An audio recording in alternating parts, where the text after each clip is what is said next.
डाकू है क्या? डाकू नहीं है, शिक्षक है हम लोग। तुम्हारे घर में औलाद है तब पता चले। ओ भाई देंगे, बोलने दीजिए। कोई जरूरत नहीं है, हम इसके अधिकार में जन्म देंगे, हम इनके अधिकार में जन्म देंगे। छात्रों पर लाठीचार्ज के खिलाफ आधी रात में ही चंद्रशेखर आजाद ने उठाया बड़ा कदम। तेज बारिश के बीच खुले आसमान के नीचे शुरू किया धरना, सरकार को खुली चेतावनी। सारे नेता गायब, लेकिन रात भर डटे रहे आजाद। बाबा साहेब की मूर्ति के नीचे मांगा इंसाफ। भगत सिंह सबको चाहिए अपने घर पे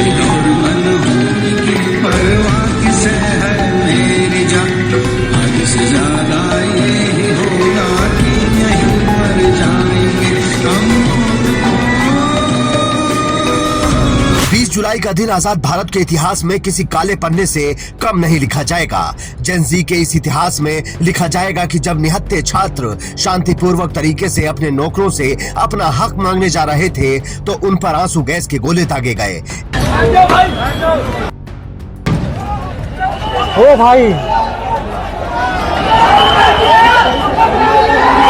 ऐसी गैस छोड़ी गई जिससे छात्र बेसुध हो गए। पानी की बौछारों से पीछे धकेला गया, लाठी के दम पर वंचित रखा गया। नहीं माने तो किसी का हाथ तोड़ दिया, किसी के पैर में डंडा मार दिया, किसी की पीठ नीली कर दी तो किसी का सर खोल दिया।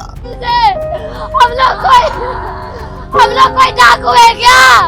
डाकू नहीं है, शिक्षक है हम लोग। तुम्हारे घर में औलाद है तब पता चले। उनको बहुत तेजी से लगा है। कौन करता है? कौन ऐसे मारता है? बहुत गंदी पुलिस है दिल्ली पुलिस। लड़कियां जांच करती है, लड़कियों को छूते हैं, लड़कियों को गाली देते हैं ये पुलिस। इतिहास में लिखा जाएगा कि पुलिस के डंडे खाकर भी छात्रों ने पलटवार नहीं किया और कहते रहे कि हम हर युग में पैदा होंगे। देंगे, बोलने दीजिए। कोई जरूरत नहीं है, हम इसके अधिकार में जन्म देंगे, हम इनके अधिकार में जन्म देंगे, हम इनके अधिकार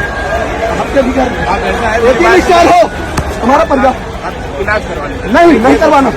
ये मोदी को इलाज चाहिए, मोदी को इलाज की जरूरत है। लेकिन इसी इतिहास में ये भी लिखा जाएगा कि जो नेता छात्रों के नाम पर अपनी राजनीति चमकाने की कोशिश कर रहे थे वो मौके से गायब रहे, फोटो खिंचवाकर निकल लिए, पीछे रह गए अकेले निहत्थे छात्र।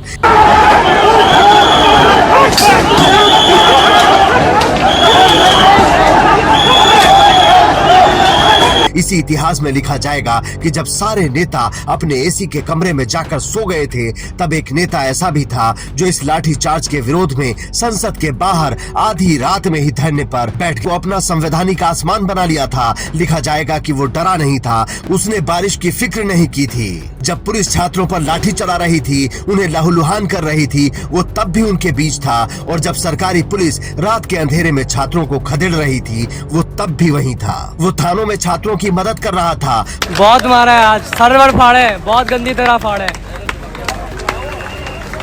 यही है सारे क्यूट लोग। वो लाठी मारने वाले अधिकारियों की पहचान कर उन्हें अदालत में खींचने की तैयारी कर रहा था और बाकी सारे नेता फोटो खिंचवाकर बारिश के मौसम में पकोड़े खाकर चद्दर तान सो गए थे। और मैं भी चाहता तो 4 लोग अपने घर के बाहर लगा के कह देता कि साहब मुझे डिटेन कर लिया गया है, लेकिन आप जानते हो मुझे डिटेन करने के लिए 4 लोग नहीं 400 लोग चाहिए तब डिटेन कर सकती है पुलिस। 4 लोग मुझे डिटेन नहीं कर सकते हैं। ये जिन लोगों ने करके आज जो उन नौजवानों को अकेला छोड़ दिया है, उनके बीच में सिर्फ चंद्रशेखर खड़ा था, उनसे भी नौजवान सवाल पूछेगा, उनको भी ऐसे नहीं चैन से बैठने देगा कि वो दिल्ली में रहते, लोकसभा का सत्र चल रहा है यहीं रहते, क्यों नहीं उनके बीच में पहुंचे। उनसे भी नौजवान सवाल करेगा, जवाब देना पड़ेगा। जिनको चोट लगी उन बच्चों के प्रति मेरी जो है संवेदनाएं हैं। दिल्ली पुलिस ने जो किया वो गलत था और अगर आप हमसे कांटेक्ट करोगे तो हम आपके एफआईआर भी दर्ज कराएंगे, 100% दर्ज कराएंगे। जिन भी के बाद आपके पास वीडियो है वो वीडियो आप भेजें हमारे इंस्टाग्राम अकाउंट, उस तरह से जो है कोलैबोरेट करके, तो हम लोग सर्च कर करके उन पुलिस वालों के खिलाफ एफआईआर कराएंगे अपने वकीलों के जरिए जिन्होंने लाठीचार्ज किया है। निर्दोष। चंद्रशेखर आजाद वो कर रहे हैं जो कोई नेता करने की हिम्मत नहीं दिखा सका। सोचिए, उनको पता है कि पुलिस परेशान करेगी, लेकिन वो फिर भी छात्रों के लिए सबसे आगे खड़े हैं और कह रहे हैं कि अगर गोली चली तो पहली गोली मैं खाऊंगा, वरना हमारे नेता तो उंगली कटाकर शहीद होने की कोशिश करने में लगे रहते हैं। मैं फिर आपसे कह रहा हूँ, खून का कतरा कतरा लगा लूंगा आपके लिए। अगर गोली चलेगी तो आगे रहूंगा, लेकिन बैठ जाओ, मदद करो, मदद करो, बैठ जाओ, अपनी लगाओ में बैठ जाओ, फिर देखो आप आंदोलन, बैठ जाओ। और मैं पुलिस के साथियों से कहूंगा, कल लाठी ना चला किसी बच्चे की तरफ। तुम लोग कहते हो तुम्हें लाठी नहीं लगी, तुम लोग बैठो। यहाँ वो लोग सबसे ज्यादा चिल्ला रहे हैं, उनको कुछ नहीं लगा। जिनको लगा वो भले तू बैठ जा, तेरा व्यवहार वहीं से यार बैठ। लेकिन 20 जुलाई को दिल्ली में जो हुआ उसका हर पल ऐतिहासिक था।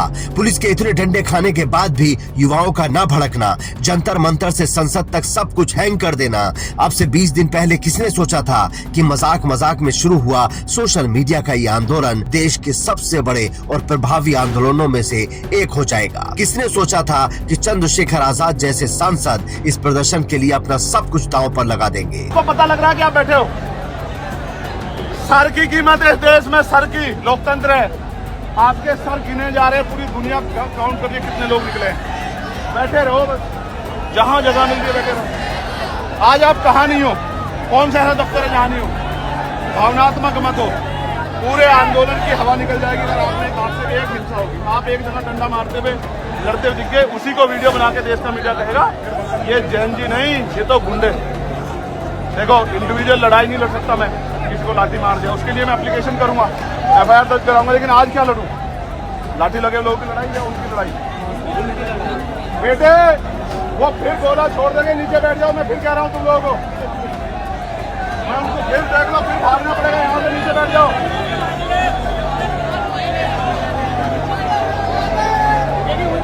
तुम लोग सामने बैठ जाओ, फिर कहोगे देखो ये है समस्या। इस प्रोटेस्ट की पवित्रता पर जब भी आपका मन सवाल करे तो ये तस्वीरें देख लीजिएगा। जिन जवानों ने छात्रों पर दिन में लाठियां चलाई, ये रात में उन्हीं के लिए तालियां बजा रहे हैं। तालियां इसलिए बजाई जा रही है क्योंकि मार पिटाई करके ना काम करके आ रहे हैं।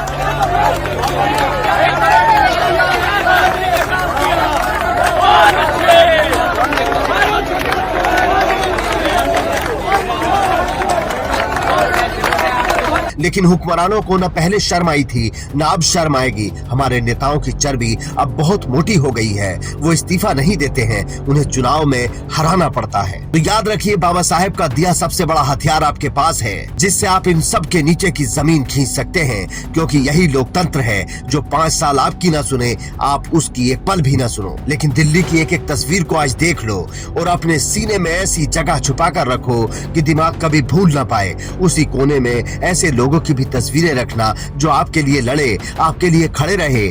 चाहे फिर वो सोनम वांगचुक हो, अभिजीत दीपके हो, प्रकाश राज हो या चंद्रशेखर आजाद या कोई और शख्स जिसने सच्चे मन से छात्रों की आवाज को बुलंद किया, तो उसका नाम कमेंट बॉक्स में लिखो और शेयर करके दूसरों को भी बता दो, ताकि हमेशा हमेशा के लिए उन लोगों के नाम डिजिटल इतिहास बन जाएं। क्योंकि कैमरों में जो रिकॉर्ड हो रहा है वही आज का इतिहास है, जो कभी ना मिटेगा न छुपेगा।